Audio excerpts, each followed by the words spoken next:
Assalamualaikum warahmatullahi wabarakatuh. Bagaimana kabar anak solih-solihah? Semoga semua dalam keadaan sehat walafiat ya. Nah, pada video kali ini kita sudah masuk di semester yang kedua. Hari ini kita akan belajar mata pelajaran PAI. Bab yang ke-12 yaitu tentang kisah keteladanan Nabi Musa alaihissalam. Sebelum kita masuk pada materi, marilah kita membaca basmalah terlebih dahulu. Bismillahirrahmanirrahim. Oke, selanjutnya silahkan anak-anak bisa membuka buku paket PAI halaman 120. Kemudian simak dengan baik penjelasan video berikut ini ya.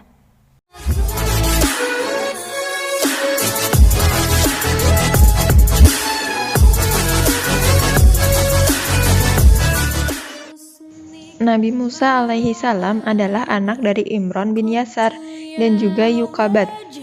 Lahir di Mesir dan merupakan keturunan dari Bani Israel.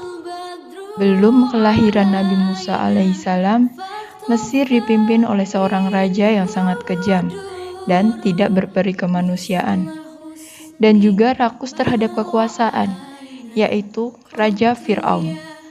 Selain itu, Fir'aun juga mengaku bahwa dirinya adalah Tuhan, sehingga semua rakyatnya harus menyembah kepadanya. Jika ada rakyat yang tidak menyembah kepadanya, maka ia diancam untuk dibunuh. Suatu hari, Fir'aun bermimpi.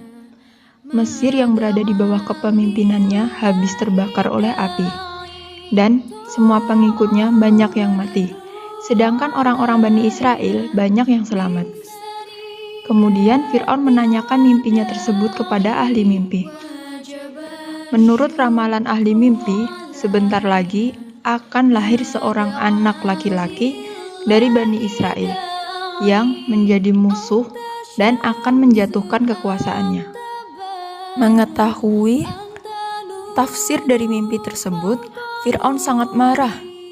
Kemudian dia memerintahkan kepada orang-orang untuk membunuh semua bayi laki-laki dari Bani Israel yang lahir pada saat itu. Orang tua Musa bingung dan panik. Di manakah akan menyembunyikan bayi Musa? Dikarenakan jika Fir'aun tahu, maka Musa akan dibunuh. Kemudian ibunda dari Musa mendapat petunjuk dari Allah untuk menghanyutkan Musa di sungai Nil.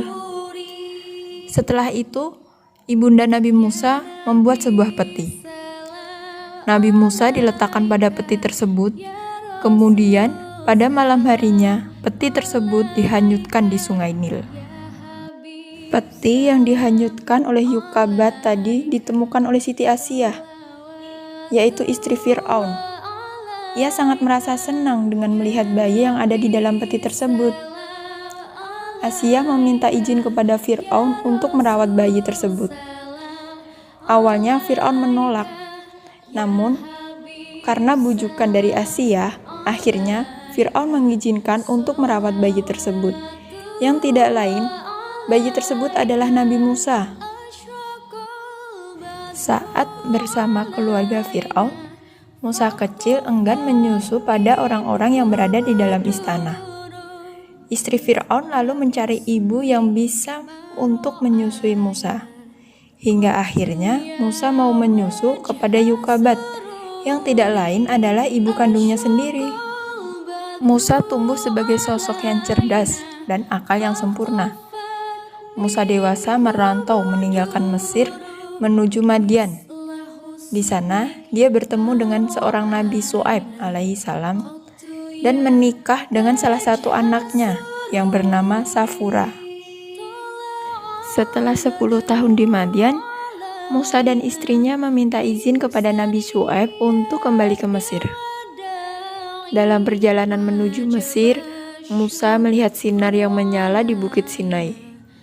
Di tempat itulah Nabi Musa pertama kali menerima wahyu dari Allah Subhanahu wa Ta'ala. Allah juga menunjukkan Musa pada mukjizatnya yang dapat mengubah tongkat menjadi ular serta dada yang bercahaya. Setelah menerima wahyu Allah Subhanahu wa Ta'ala, Nabi Musa alaihissalam menemui Fir'aun dan mulai mengingatkan bahwa Fir'aun bukan Tuhan dan meminta Fir'aun untuk membebaskan Bani Israel. Fir'aun marah dengan perkataan Nabi Musa alaihissalam dan akan memenjarakannya. Kemudian Musa menunjukkan tanda kebenaran dakwahnya, yaitu dengan menunjukkan mukjizat yang telah Allah Subhanahu wa Ta'ala berikan kepada Nabi Musa alaihissalam.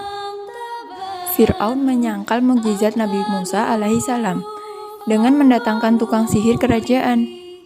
Kemudian tukang sihir tersebut melemparkan tali yang berubah menjadi ular dengan jumlah yang sangat banyak. Nabi Musa alaihissalam pun melemparkan tongkatnya hingga menjadi seekor ular yang besar, dan kemudian memakan ular-ular tukang sihir tadi hingga habis. Setelah itu, sebagian dari mereka menjadi percaya kepada Nabi Musa alaihissalam. Dakwah yang diberikan kepada Fir'aun tidak menyadarkannya. Hingga akhirnya Nabi Musa alaihissalam berdoa kepada Allah Subhanahu wa Ta'ala. Allah menurunkan bencana di Mesir, kekeringan yang melanda sungai Nil hingga pertanian yang tidak bisa dipanen.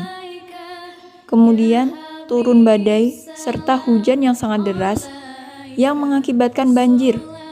Sampai akhirnya mereka berjanji akan beriman kepada Allah Subhanahu wa Ta'ala.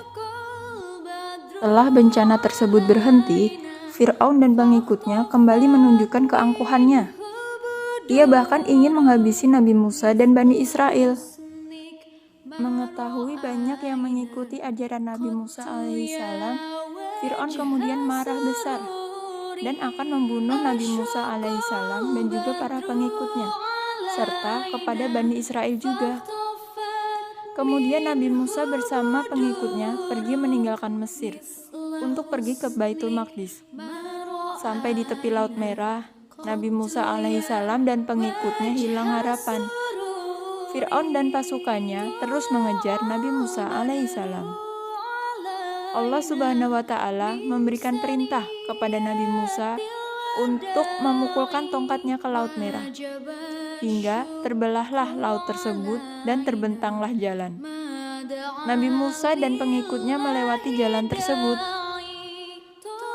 Setelah sampai di tepi lain Laut Merah, Nabi Musa kembali memukulkan tongkatnya ke dalam Laut Merah, hingga Laut Merah yang sebelumnya terbelah tadi kembali menyatu seperti semula.